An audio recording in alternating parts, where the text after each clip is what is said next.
अस्सलाम वालेकुम नाजरीन, आयशा जहां ज़ेब हाजिर है खबरनाक के नए एपिसोड के साथ। आज हमारे साथ मौजूद हैं doctor Asir Ajmal. Welcome sir. Thank you. उनके साथ बैठे हैं डमी म्यूजियम से आए शेख रशीद। Welcome sir. ये हैं जी माहिर नफ्सियात जो बनाकर फकीरों का ये भेस गालब तमाशा है करम देखते हैं और क्या जबरदस्त देखते हैं। आपको उन्होंने क्या कहा है और हमने कहाँ कहा है कि हम आपके चेकअप के लिए उनको लेकर आए हैं? कुछ भी ना कहा और कुछ कह भी गए। कुछ कहते कहते कह भी गए, कुछ कहते कहते रह भी गए। डॉक्टर साहब माजरत चाहूंगी, ये डमी म्यूजियम से आए हैं और बहुत ही आपे से बाहर हैं। इन पे एक्चुअली बैक पे प्रेशर बहुत ज्यादा है इनके, इसलिए। देखें हर एक्शन के पीछे एक थिंक टैंक होता है। आपको क्या लगता है डोनाल्ड ट्रंप अपने मुंह से कहता है कोई बात? नहीं। या विंस्टन चर्चिल अपने मुंह से कहता था? पीछे एक थिंक टैंक होता है, एक टीम होती है डॉक्टर साहब। तो वो भी तो आपके पीछे के थिंक टैंक की बात ही कर रहे हैं। बाज के पीछे सिर्फ टैंक होता है, थिंक नहीं होता। अच्छा सर, अक्सर डॉक्टर कहते हैं टेंशन नहीं लेनी, डिप्रेशन से जान छुड़ाओ।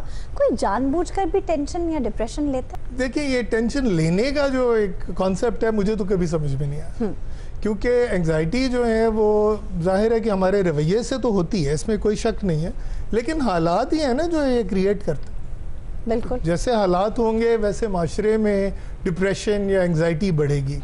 तो ये टेंशन ना लिया करो, मशवरा तो बड़ा अच्छा है, ये काफ़ी मुश्किल है और इसके लिए इंसान को अपनी सोच तब्दील करनी होती है, इसके लिए इंसान को बड़ी मेहनत करनी होती है। लोगों को पैनिक अटैक बहुत होता है आजकल। जी जी, बेसिकली होता है ये, जैसे हम कहते हैं कि एक एंजाइटी का दौरा, लगता है कि दिल का दौरा पड़ रहा है, लगता है कई दफ़ा कि इंसान मरने वाला है, लेकिन असल में उसके पीछे कोई फिजियोलॉजिकल, कोई भी बायोलॉजिकल सिम्टम्स नहीं होते, वो असल में एक नफ्सियाती मसला होता है। नहीं, लेकिन अच्छा मैं एक बात आपको कह रहा था डॉक्टर साहब, आप बोल रहे हैं, खुदा की कसम आपकी शख्सियत में एक बात है, सुनने को दिल कर रहा है जी।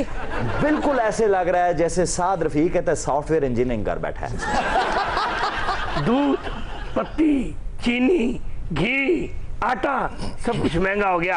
आप तो कहते थे मैं गरीब की आवाज बनूंगा। कौकब साहब आप बोल रहे थे, मुझे लग रहा था आप भी मरासियों में से हैं। जी।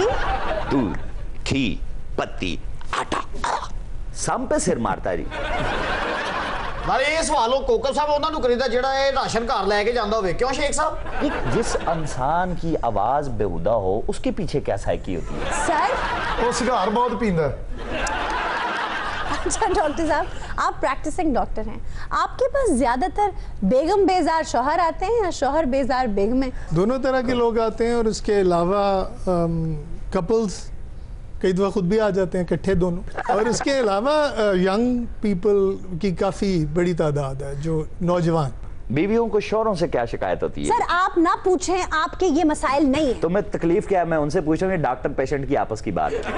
Don't interfere, go ahead, mind your business. बड़ी देर बाद डॉक्टर साहब ਤੁਹਾਡੇ ਕੋਲ ਐਡਾ ਬੁੱਢਾ ਕੁਆਰਾ पेशेंट आया ਹੁਣ।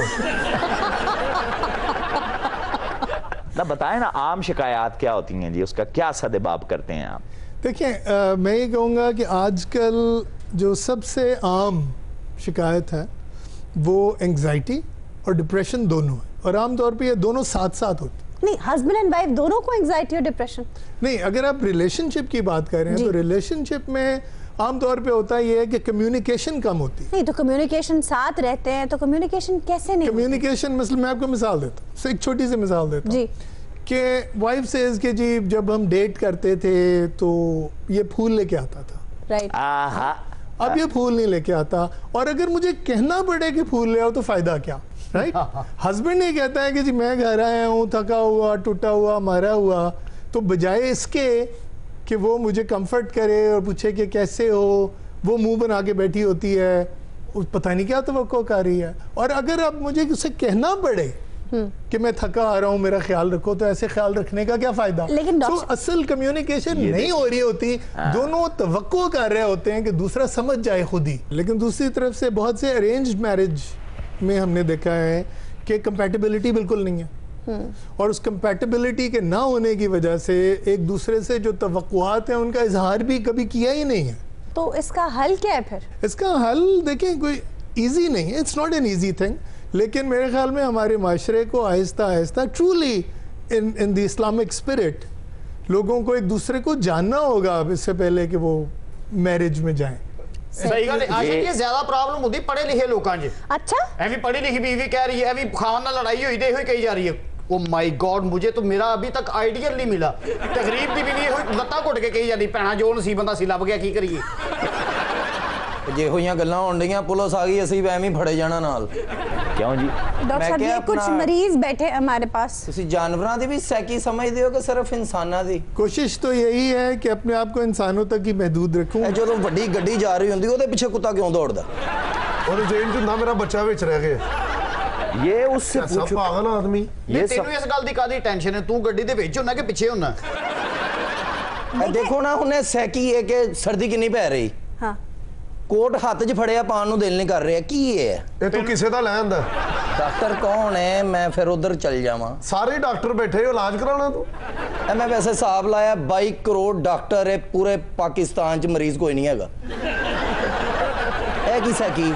वैसे ये बात इनकी ठीक है, जब भी कोई शख्स अपना मसला बयान करने लगता है तो हर इंसान चाहे वो उस लायक हो या ना हो वो अपना मशवरा जरूर देता है। ये क्या किया तुमने? ਇਹ ਆਪਣਾ ਮੈਂ ਤੁਹਾਡੇ ਕੋਲ ਮਾਲੂਮਾਤ ਲੈਣਾ ਚਾਹ ਰਿਹਾ। ਮੈਨੂੰ ਪਤਾ ਕਿ ਤੁਸੀਂ ਜਾਨਵਰਾਂ ਦੀ ਸੈਕੀ ਨਹੀਂ ਦੱਸ ਸਕਦੇ। ਜ਼ਮੀਨ ਤੇ ਕਿੰਨੀ ਜਗ੍ਹਾ ਹੁੰਦੀ? हाँ ਬਾਂਦਰ ਦਰਖਤ ਤੇ ਕੀ ਲੈਣ ਜਾਂਦਾ? ये सवाल आप किसी वेट से पूछे ना, वो नहीं डील करते एनिमल। ਪੜ੍ਹੀ ਲਿਖੀ ਦੁਨੀਆ ਦਾ ਇਹੀ ਹੁੰਦਾ ਕਿ ਕਦੀ ਕਦੀ ਕਿਤਾਬ ਹੱਥ ਆ ਹੀ ਜਾਂਦੀ ਹੈ ਯਾਰ ਕਿ ਬਾ- ਮੱਝ ਬਿਹਤਰੀਨ ਸੀ, ਸਿੰਘਾਂ ਦੀ ਕੀ ਲੋੜ ਸੀ ਉੱਤੇ? कोई इंसानों की नफ्सियात पर बात करो, कितनी परेशानी है दुनिया में, तुम डॉक्टर साहब को परेशान कर रहे हो। ਐਵੇਂ ਹੀ ਪਰੇਸ਼ਾਨੀ ਬਣਾਈ ਹੈ ਇਹਨਾਂ ਨੇ ਜੀ। ਪਰੇਸ਼ਾਨੀ ਹੈ, ਪੈਸਾ ਮੁਲਕੋਂ ਬਾਹਰ ਜਾ ਰਿਹਾ ਹੈ। ਅੰਗਰੇਜ਼ ਦੇ ਦੌਰ 'ਚ ਵੀ ਜਾ ਰਿਹਾ ਸੀ, ਉਦੋਂ ਕੋਈ ਨਹੀਂ ਸੀ ਬੋਲਦਾ। ਤੇ ਤੂੰ ਅੰਗਰੇਜ਼ ਦੇ ਦੌਰ ਚ ਬਾਹਰ ਕਿਉਂ ਨਹੀਂ ਗਿਆ? ਇਹ ਬੰਦੇ ਤੁਹਾਡੇ ਨਾਲ ਨੇ ਜਾਂ ਵੈਸੇ ਹੀ ਉੱਠਣ ਬੈਠਣਾ ਹੈ? ਤੇ ਇਹ ਕੌਣ ਨੇ? आप चाहते क्या हैं? ਬਾਜੀ ਗਲੋਬਲ ਵਾਲਿਨ ਦਾ ਰੋਲਾ ਪਾਇਆ ਹੈ। Global warming. ਜੋ ਵੀ ਹੈ ਕਿੰਨਾ ਰੋਲਾ ਸੁਣ ਰਹੇ ਹੋ और ਜਾਵੇ। climatic- ਅਸੀਂ ਮਰੀਖ ਤੇ ਚਲੇ ਜਾਵਾਂਗੇ, मरीख पे सांस कैसे लोगे बेवकूफ? ਫਿਰ ਕਿਸੇ ਨੂੰ ਥੱਪੜ ਮਾਰ ਕੇ ਤਰੀਕ ਤੇ ਚਲੇ ਜਾਵਾਂਗੇ। मरीख पे जाएगा ये जो जिंदगी में कभी मरीद के नहीं गया। बेशरम बे- ਅਸੀਂ ਜੇਲਾਂ ਕਚਹਿਰੀਆਂ ਤੋਂ ਦੂਰ ਨਹੀਂ ਹੈਗੇ। ਅਦਾਲਤਾਂ ਦੇ ਬਾਹਰ ਜਿਹੜੇ ਚਨੇ ਚਾਵਲ ਮਿਲਦੇ ਉਹਨਾਂ ਦਾ ਟੇਸਟ ਤੁਹਾਨੂੰ ਨਹੀਂ ਪਤਾ ਕੀ ਹੈ। देखिए आप इस तरह पब्लिक में बैठे हुए हैं, मैं आपके सवालों के जवाब नहीं दे सकता। आप क्लिनिक में आए, मेरी फीस अदा करें और फिर इंशाल्लाह बात होगी। हाँ, खातून आप भी डॉक्टर साहब से मिलने आई हैं? आलमी जंग लगी तो इंसान बेवकूफ हो गया, सर्द जंग लगी तो अफगान बेवकूफ हो गया, मंडी की जंग शुरू हुई तो हुनर बेवकूफ हो गया, और और और पीटीआई की हुकूमत आई तो रुपया बेवकूफ हो गया। ਇਹ ਕਦੀਮੀ ਪਾਗਲ ਹੈ हालात मुझसे ऐसा किया है साकी साहब। ਤੇ ਤੁਹਾਨੂੰ ਹਾਲਾਤ ਨੇ ਕੁਝ ਨਹੀਂ ਕੀਤਾ। ਉਹਨੂੰ ਹੀ ਮੋਟਾ ਘੱਟਾ ਫਿਰਨ ਡਿਆ ਉਦੋਂ ਦਾ। डॉक्टर साहब मुझसे कोई प्यार नहीं करता। जब मैं छोटी सी थी तो मेरा बाप 2-2 नौकरियां करता था, और अब मेरा शौहर रुपए की खातिर धूल चाटता फिरता है, और मैं सारा सारा दिन फिल्में देखती हूँ, अपने दोस्तों के शौहरों की चुगलियां खाती हूँ, सारा सारा दिन मैं बोर होती रहती हूँ। डॉक्टर साहब ये मसला तो दरपेश होगा ही, आपके पास काफ़ी सारे केसेस आते होंगे। जी देखें, दरअसल बात यह है कि ये जो कंडीशन बयान कर रही हैं ये कोई अबनॉर्मल कंडीशन नहीं। एक हसास इंसान जो है वो जब हालात इतने ख़राब हों, जब लोग हसास ना हों और लोग तकलीफ़ एक दूसरे को तकलीफ़ें पहुंचा के खुश हों, एक दूसरे से कॉन्स्टेंटली कंप्लेन करें, एक दूसरे से हसद खाएं, एक दूसरे से नफ़रत करें और मुकाबले में एक दूसरे के साथ एक दौड़ में लगे हों, तो ये कोई एबनॉर्मेलिटी नहीं है, ये एक हसास इंसान की कंडीशन है। मैडम यू वर सेइंग कि आपको कोई प्यार नहीं करता। नहीं, कोई प्यार नहीं करता। आप सिर्फ एक मर्तबा खिड़की खोल के बाल ब्रश करें, जी दोपहर 12 बजे, शाम 4 बजे और रात 8:30 बजे। बस सारी जिंदगी अगर आपने कभी दोबारा ये शिकायत कर दी, मेरा नाम कटरीना कैफ रख देना। सर आप क्या चाह रहे हैं, वो लोग देखो, क्या करें? छोड़ दो डफर। डॉक्टर साहब ने पहली बार जिंदगी में कितना बड़ा कह के मारा है। पसंद आया इनको सोल्यूशन, दिल से इंप्रेस हुए। Sheikh is the brain. ਬਹੁਤ ਅੱਛੇ। ਮਹੱਲੇਦਾਰ ਕਹਿਣ ਕੁੜੀ ਠੀਕ ਤੇ ਹੋ ਗਈ, ਪਰਸੋਂ ਦੀ ਲੱਭ ਨਹੀਂ ਰਹੀ। डॉक्टर साहब ये कह रहे थे कि सब कुछ ठीक हो जाएगा, अगर सब कुछ ठीक हो गया तो जिंदगी कितनी बोरिंग हो जाएगी। फिर मैं यतीम बच्चों के साथ सेल्फियां खिंचवा के फेसबुक पे शोहरत कैसे हासिल करूंगी? तो अगर ये बोर हो रही हैं या हालात से मुतमईन नहीं है या हालात से खुश नहीं है, तो ये एक डिपेंड करता है ना कि वो किस किस्म की सिचुएशन है। जो हमें बता चुकी हैं काफी। लेकिन डॉक्टर साहब, खुशी तो ढूंढनी पड़ती है, खुशी के मौके बनाने पड़ते हैं। खुशी आपके इर्द गिर्द ही होती है, एहसास है, कैफियत है, ढूंढने तो मिलेगी। और ढूंढने से मिलेगी, ठीक कह रही हैं। अब आप अपने आप को देख लें, आप बाने से खुश रखती हैं ना अपने आप को। हाँ जी। सारा दिन अब देखें, जिंदगी में तो आपके कुछ भी नहीं है, मैं थर्ड क्लास जिंदगी गुजार रही हैं, लेकिन जो बिजली जाती है, जो ही आती है वो लाइट जाएगी, बस ये खुशी है तुम्हारी। इस तरह खुश रहो सारे। ये जो फ्रस्ट्रेशन हमारे माशरे में बहुतात से नजर आ रही है, इसका कोई इलाज? इसका इलाज देखें, बुनियादी तौर पे जब हम नेशन स्टेट्स की बात करते हैं तो नेशन स्टेट्स में होप जो है वो लीडरशिप दिलाती, अनफॉर्चुनेटली लीडरशिप दिलाती है। और लीडरशिप अगर उम्मीद नहीं दिला रही जी, देखें, हमें नए पाकिस्तान से हम सबको बहुत उम्मीदें थी सर, हैं अभी भी हैं, अभी भी हैं। रोज उठ के अपने आप को खुश करने के लिए फिर से उम्मीद उजागर करते हैं, लेकिन फिर कोई नई बात हो जाती है, मुर्गियों, अंडों वगैरह चीजों की। हार्डली 100 दिन हुए अभी। जी सर, हमें आपसे उम्मीद है आप कुछ करके दिखाएंगे इंशाल्लाह। लेकिन ये क्यों जो है ये लीडरशिप से आता है। सही।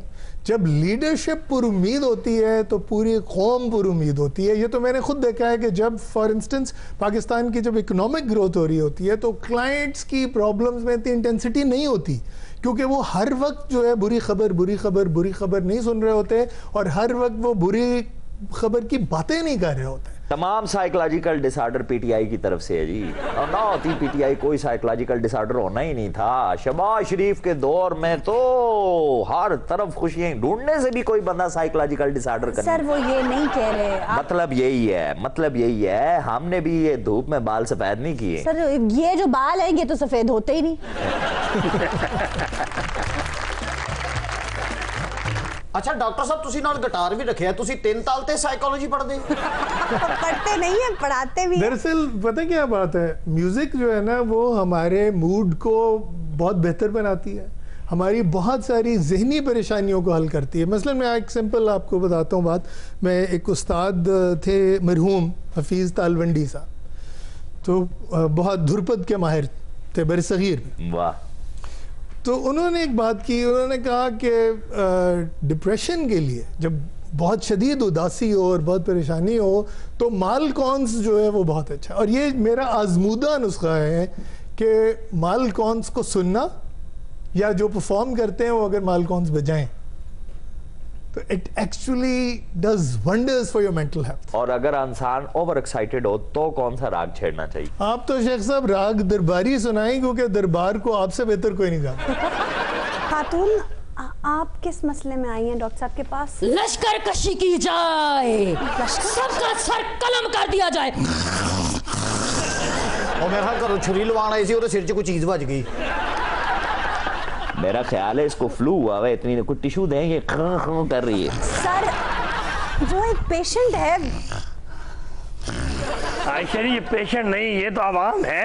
मैं कहती वार्ड भी बदलो, कमरे च कुछ भी नहीं हुंदा, प्याज कटी जांदी। मोहतरमा, आप डॉक्टर साहब से मिलने आई हैं, कुछ बताएं तो सही, आपका क्या मसला है? एनू अगे रखी, सैको दे खून भी निकल रही। इस खातून को महल में कैद कर दिया जाए, इसकी आवाज हमारे महल के दीवारों से टकराती है। बैठो। आप इजी हो जाएं खातून, डॉक्टर साहब आपका इलाज करेंगे। वो तो करनगे इलाज, तुम ही होली बोलिया कर, मेरे कन्ना च भी आउंदी।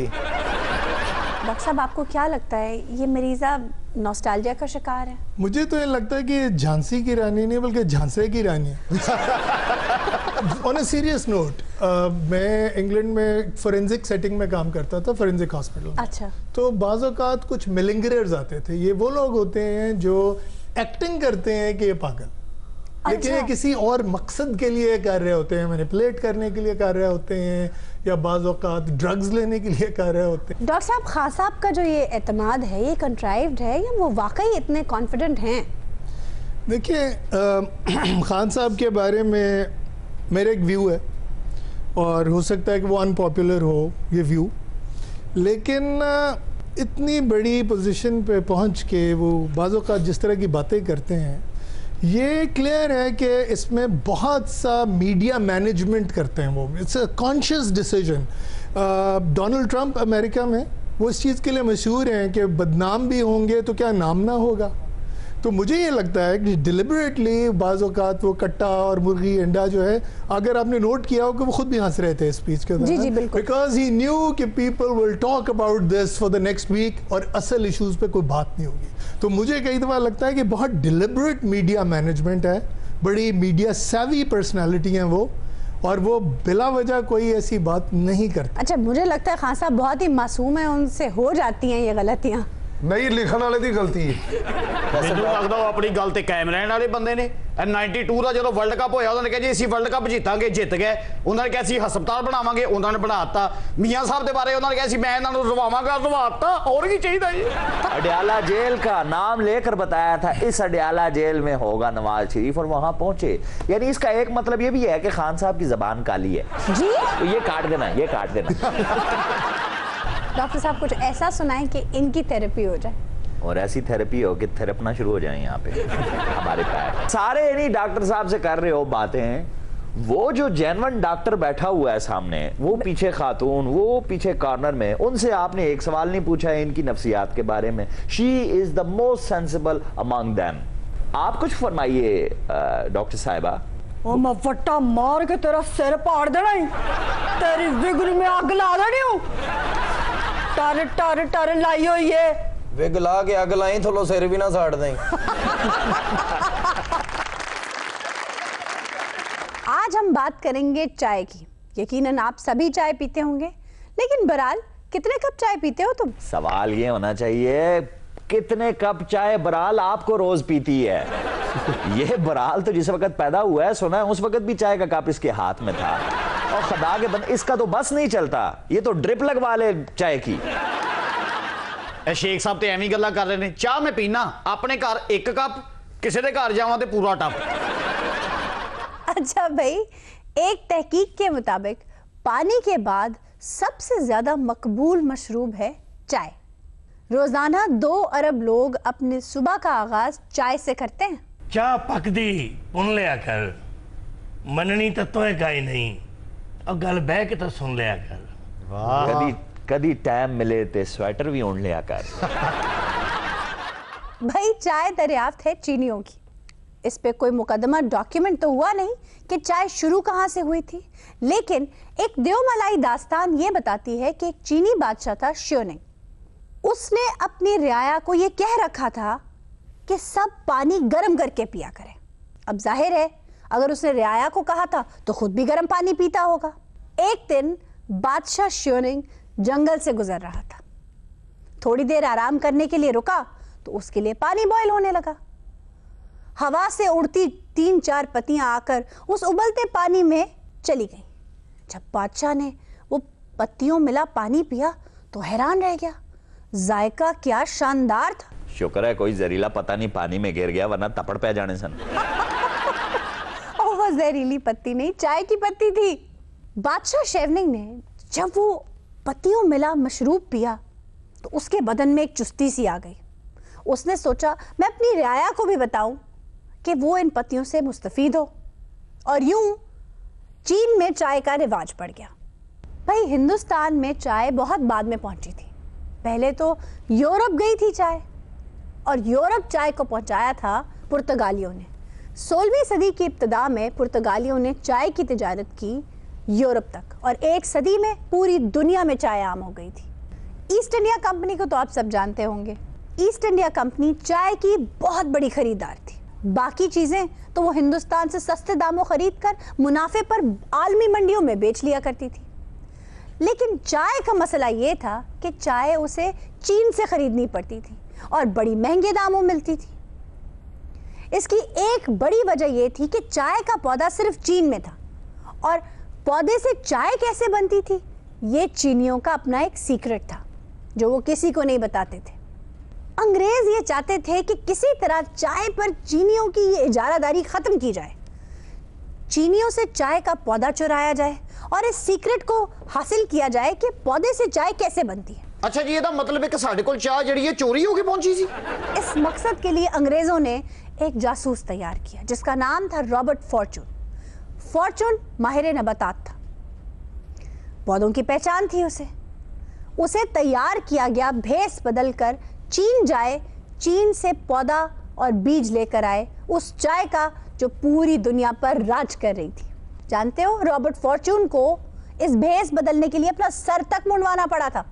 काफी लंबे अरसे की मुशक्कत के बाद फॉर्चून की मुहिम बिल आखिर कामयाब हो गई। वो पौधे चुरा लाया चीन से, लेकिन फॉर्चून के लाए हुए पौधे चीन के पहाड़ी सिलसिलों और ठंडे मौसमों के आदी थे।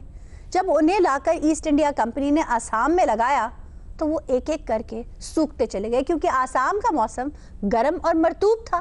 और यूं बेचारे फॉर्चून की सारी मुशक्कत जाया हो गई। इसी दौरान एक अजीब सा इत्तेफाक हुआ, या इसे यूं समझिए कि ईस्ट इंडिया कंपनी की खुशकिस्मती स्कॉटिश सयाह था रॉबर्ट ब्रूस। 1823 में उसे आसाम के पहाड़ी सिलसिलों में एक पौधा मिला जो बिल्कुल चाय के पौधों से मिलता जुलता था, लेकिन माहिरीन ये कहते थे कि आसाम में उगने वाला चाय का पौधा चीन में उगने वाले पौधों से कमतर था। जब एक एक करके फॉर्चून के लाए सारे पौधे सूख गए तो ईस्ट इंडिया कंपनी के पास और कोई चारा नहीं था कि आसाम में मिलने वाले पौधे की तरफ अपनी सारी तवज्जो मरकूज करते, क्योंकि फॉर्चून कोई आम चाय का पौधा चुराने चाइना नहीं गया था। वो एक उम्दा चाय का पौधा चोरी करने के लिए चीन गया था। फिर क्या था, गोरों ने आसाम में मिले चाय के पौधे पर मेहनत की और उसे तैयार करके मार्केट में पेश कर दिया, और यूं चीनियों की चाय पर इजारादारी खत्म हो गई। ये बात जानते हैं कि अमेरिका की आज़ादी में चाय का बड़ा अहम किरदार है। 1985 में राजीव गांधी ने अमेरिका जाकर एक स्पीच दी और ये कहा कि हिंदुस्तान में उगने वाली चाय ने अमेरिकन इंडिपेंडेंस की बुनियाद रखी थी। राजीव गांधी का इशारा 1773 में ईस्ट इंडिया कंपनी की तरफ था, जो अमेरिका में चाय तो बेचती थी मगर टैक्स पे नहीं करती थी। इसी बात से तंग आकर कुछ अमरीकियों ने बॉस्टन के साहिल पर खड़े एक बहरी जहाज में जितनी चाय की पेटियां थीं सब पानी में बहा दी। ये वही इंसिडेंट है जिसकी याद में आज भी बॉस्टन टी पार्टी मनाई जाती है। चाय के लिए तो जी बड़ी बड़ी शायरियां हुई हैं, इसे बड़ा ग्लोरीफाई किया गया है। एक गर्म चाय की प्याली हो, बुम बुम बाक, बुम बुम बाक, कोई उसको पिलाने वाली हो, बुम बुम बाक, बुम बुम बाक। राजेश खन्ना की शादी नहीं हुई उन्नी देर तक जिन्नी देर तक उन्हें चाह नहीं पीती। वैसे ओ गाना नहीं तुझे सुनिया, शायद मेरी शादी का ख्याल दिल में आया है, इसीलिए मम्मी ने मेरी तुम्हें चाय पे बुलाया है। सारे तुसा चाह पी पी सड़े पे वे, मैं तो किदा चाह पीती का नहीं, मैं तो लस्सी पीनी है। और सोनी तभी तेरे मुंह के साथ साथ तेरा खून भी सफेद हो गया है। नए साल की आमद है, खान साहिबान के घर भूख नाच रही है, फंक्शन के मुंतजर हैं और कोई बयाना लेकर आने वाला है। देखते हैं क्या हो रहा है।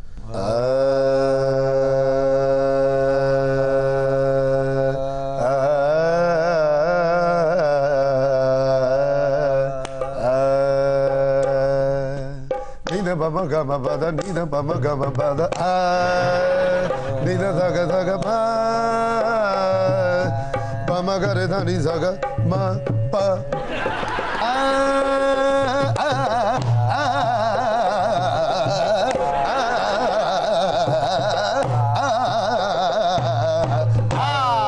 वाह वाह क्या कहने।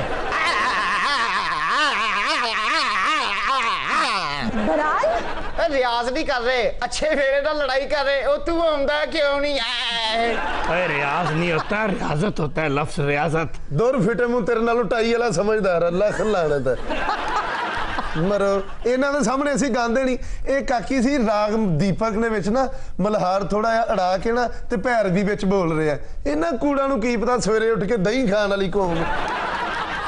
अब बचिया तेनू किन्नी बारी कहा है एडे खास राग आम लोगों सामने नहीं गाई दे। ओए खान साहबान, अपने आप को असली तकाजों के मुताबिक ढालो, फिर सुनेंगे लोग तुम्हें। बड़ी मुश्किल गुफ्तगू साना ना करेगा ना सानू ਇਹਦੀ ਸਮਝ ਆਂਦੀ। ਇਹ ਰਾਗ ਸ਼ੁਰੂ ਕਰ ਲੈਂਦੇ ਨੇ, ਇੱਕ ਸਤਾਈ ਇਹਨਾਂ ਨੂੰ ਪੂਰੀ ਨਹੀਂ ਆਉਂਦੀ, ਕੋਈ ਇੱਕ ਸਤਾਈ ਸੁਣਾਣ ਪੂਰੀ। ਮਰਾ ਵੀ ਹੈ ਉਹ ਖੁਸ਼ਹਾਲੀ ਐਸੇ ਜੰਗਾ ਢੀਕਣ ਵਾਲੇ ਹੋ, ਤੁਹਾਨੂੰ ਕੀ ਪਤਾ ਮੌਸੀਕੀ ਕੀ ਹੁੰਦੀ। ਉਹ ਮਰੋ ਸਵੇਰੇ ਸਵੇਰੇ ਨਹਾ ਕੇ ਗਿੱਟਿਆਂ ਤੱਕ ਪਹੁੰਚੇ ਟੰਗੇ ਹੁੰਦੇ ਤੁਸੀਂ, ਤੁਹਾਨੂੰ ਕੀ ਪਤਾ ਮੌਸੀਕੀ ਕੀ ਹੁੰਦੀ। ਉਹ ਕਮੇਟੀਆਂ ਪਾ ਕੇ ਭੈਣਾਂ ਵਿਆਹਣ ਵਾਲੇ ਹੋ, ਤੁਹਾਨੂੰ ਕੀ ਪਤਾ ਮੌਸੀਕੀ ਕੀ ਹੁੰਦੀ ਹੈ। ਉਹ ਸ਼ਰੀਫ ਆਦਮੀ ਕਮੇਟੀਆਂ ਪਾਉਂਦਾ, ਤੁਸੀਂ ਪਰਚੀਆਂ ਪਾਉਂਦੇ ਹੋ। ਮਰਾ ਵੀ ਇੱਕ ਰਜ਼ਾਈ ਚ ਬਾਈ ਬਾਈ ਵੜਨ ਵਾਲੇ ਹੋ, ਤੁਹਾਨੂੰ ਕੀ ਪਤਾ ਮੌਸੀਕੀ ਕੀ ਹੈ। हाँ साहब आप मेरे कहने पे कुछ सुना दें। ਨਹੀਂ ਤੂੰ ਕੀ ਬਲਬ ਜਾਤ ਕੀਤਾ, ਤੇਰੇ ਕਹਿਣ ਤੇ ਕਿਉਂ ਸੁਣਾਈਏ। ਨਹੀਂ ਤੈਨੂੰ ਕਾਹਦੇ ਲਈ ਸੁਣਾਈਏ, ਇਹ ਸਮੁੰਡਲ ਦੀਆਂ ਤਾਰਾਂ ਤੂੰ ਪੱਲੇ ਲਵਾਈਆਂ ਜਾਂ ਡਫਲੇ ਨੂੰ ਪਤਰੀਆਂ ਤੂੰ ਲਾਈਆਂ ਜਾਂ ਤਬਲੇ ਨੂੰ ਸ਼ਾਹੀ ਲਾਣੀ ਤੁਸੀਂ ਦੱਸੀ ਹੈ। ਉਹ ਕਾਕੀ ਇਹਨੇ ਤਰਲੇ ਕਰਨ ਹੀ ਡਈ ਹੈ ਪੁੱਤਰ, ਫਿਰ ਮੈਂ ਕਹਿੰਦਾ ਜੀ ਕਰ ਸ਼ੁਰੂ। ਖਾਨ ਸਾਹਿਬ ਆਪਣੇ ਵਾਲੀ ਮਿੱਟੀ ਦੇ ਦਿਓ, ਮੇਰੇ ਕੋਲ ਨਹੀਂ ਹੈ जी ਉਹ ਤਾਂ ਕੋਈ ਗੱਲ ਨਹੀਂ, ਮਿੱਟੀ ਬੜੀ, ਤੂੰ ਅੱਖਾਂ ਬੰਦ ਕਰ। ਹਾਏ ਹਾਏ ਹਾਏ, ਤੁਹਾਡੀਆਂ ਨਹੀਂ ਬੰਦ ਹੋਣੀਆਂ, ਪੱਥਰ ਦੀਆਂ ਖਾਨ ਸਾਹਿਬ। आपस में झगड़ा तो बंद करें, कुछ अता कीजिए। ਕਿਹਦੇ ਕੋਲ ਹੈ ਸ਼ੱਕਰ ਹੈ ਜੀ, ਗਲਾ ਰਵਾ ਨਹੀਂ ਹੋ ਰਿਹਾ, ਮਰੇ ਵੀ। ਖਾਨ ਸਾਹਿਬ ਪੱਲਿਆਂ ਵੀ ਲਿਆਇਆ ਕਰੋ, ਕੋਈ ਫਰਕ ਵੀ ਪਵੇ, ਧਾਰੀ ਸ਼ੱਕਰ ਇੰਜ ਦੀ ਹੁੰਦੀ ਹੈ। ਜਦੋਂ ਵੀ ਸ਼ੈ ਮੰਗਾਈ ਗਲਤੀ ਮੰਗਾਈ ਤੂੰ, ਤੇ ਤੁਹਾਡਾ ਕਸੂਰ ਆ, ਮੈਨੂੰ ਕਦ ਨਹੀਂ ਭੇਜਦੇ, ਆਪ ਚਲੇ ਜਾਇਆ ਕਰੋ। ਨਾ ਤੇਰੇ ਕੋ ਗੁੜ ਕੰਮ ਦਾ, ਨਾ ਤੇਰੇ ਕੋ ਚੀਨੀ ਕੰਮ ਦੀ, ਮਰੇ ਰਾਗ ਸੁਣਾ ਕੋਈ। ਖਾਨ ਸਾਹਿਬ ਲੋਕਾਂ ਦੀ ਇਹ ਬੜੀ ਪ੍ਰੋਬਲਮ ਹੈ ਜੀ, ਕੰਮ ਨਹੀਂ ਮੰਗਦੇ, ਨਾਲ ਦਿਆਂ ਘਰੋਂ ਸਾਲਣ ਮੰਗ ਲੈਂਦੇ। मेरी मियाँ तू इल्जामबाजी बंद करेगा तो सुर शुरू होना ही। अच्छा खान साहब तुसी मिट्टी ला के शुरू होवो ना। आप सुर शुरू कीजिए, शक्कर मैं भिजवा दूंगी। ले काकी तेरी नजर है, इधर चौक के है बेटे मुंह ऐनक ला के तू लहदा पीछे पायलट बन के बैठा है।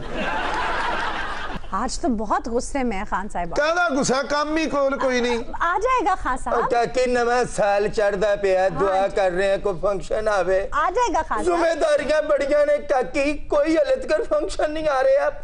ताड़ी नजर ला पे बेटे ਨੂੰ ਇਹਦਾ ਸੁਣਾਣੀ ਦੁਬਾਰਾ, ਫਿਰ ਮੈਂ ਇਹ ਜਿੰਨੀ ਤੁਸੀਂ ਕੰਨਾਂ ਨੂੰ ਮਿੱਟੀ ਲਾਈ ਨਾ, ਤੁਹਾਡੇ ਕੰਨਾਂ 'ਚ ਗੰਡੋਏ ਪੈ ਜਾਣੇ ਨੇ। ਮਰ ਵੀ ਹੈ ਤੂੰ ਸੁਣਾ। नहीं खान साहब मैं नहीं सुनाना, इन्होंने को पहले कन्ना च गडोए पा लेने, फिर ਅਸੀਂ ਸੁਣਾ ਲਾਂਗੇ। बहरहाल आप माफी मांगे, आपने बहुत गलत बात। ਉਹ ਕਿਹੜੀ ਮਾਫੀ ਮੰਗਾ, ਸਿਰਫ ਕੰਨਾਂ ਨੂੰ ਮਿੱਟੀ ਲਾਈ ਜਾਂਦੇ ਨੇ। ਇਹਨਾਂ ਕੋ ਜਦੋਂ ਫੰਕਸ਼ਨ ਆਉਂਦਾ ਨਾ, ਘਰ 'ਚ ਰਾਸ਼ਨ ਨਹੀਂ ਪਾਉਂਦੇ, ਮਿੱਟੀ ਮੰਗਾ ਲੈਂਦੇ ਨੇ, ਕੰਨਾਂ ਨੂੰ ਲਾਉਣੀ ਹੁੰਦੀ ਸਿਰਫ। बेटा अखीर हर शय मिट्टी हो जानी। देखिए खान साहबान, मैं उनकी तरफ से माजरत चाहूंगी, आप प्लीज कुछ अता कीजिए। बिस्मिल्लाह।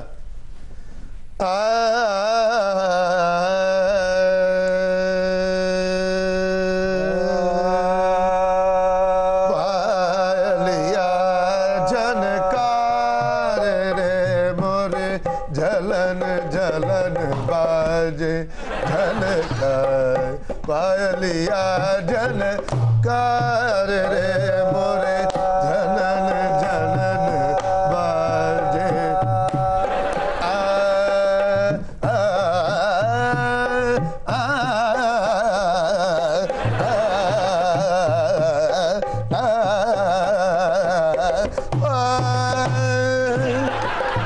हाय उस्ताद लो नजर, हाय हाय खान साहब खैरा ताड़ियां।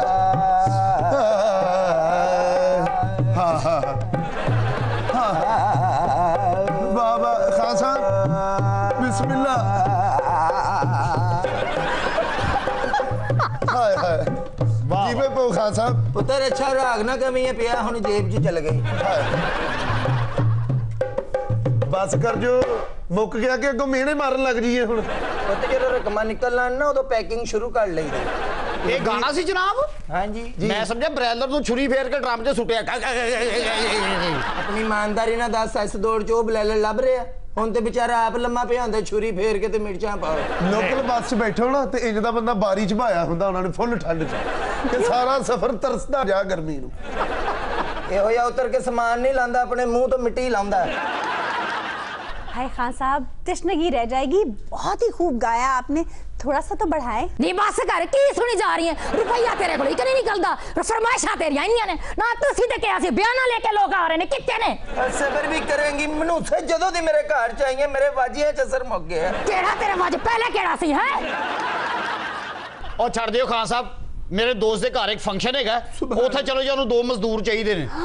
बराल वेखिया जी, वेखिया जी ਅਸੀਂ ਕਦੀ ਸਵੇਰ ਉੱਠ ਕੇ ਆਪਣੇ ਬਿਸਤਰੇ ਇਕੱਠੇ ਨਹੀਂ ਕੀਤੇ ਸਾਡੇ ਕੋਈ ਇੱਟਾਂ ਇਕੱਠੀਆਂ ਕਰਾ ਰਹੇ ਮਰੇ ਸਾਡੇ ਕੋਈ ਇੱਟਾਂ ਇਕੱਠੀਆਂ ਕਰਾ ਰਹੇ ਅਸੀਂ ਰੋਟੀ ਖਾ ਕੇ ਕਦੀ ਭਾਂਡੇ ਨਹੀਂ ਇਕੱਠੇ ਕੀਤੇ ਅਸੀਂ ਬਾਥਰੂਮ ਚੋਂ ਨਿਕਲਣ ਲੱਗਾ ਬੂਹਾ ਨਹੀਂ ਲਾਈਦਾ ਸਾਡੇ ਕੋਈ ਇੱਟਾਂ ਚੁਕਾ ਰਹੇ क्या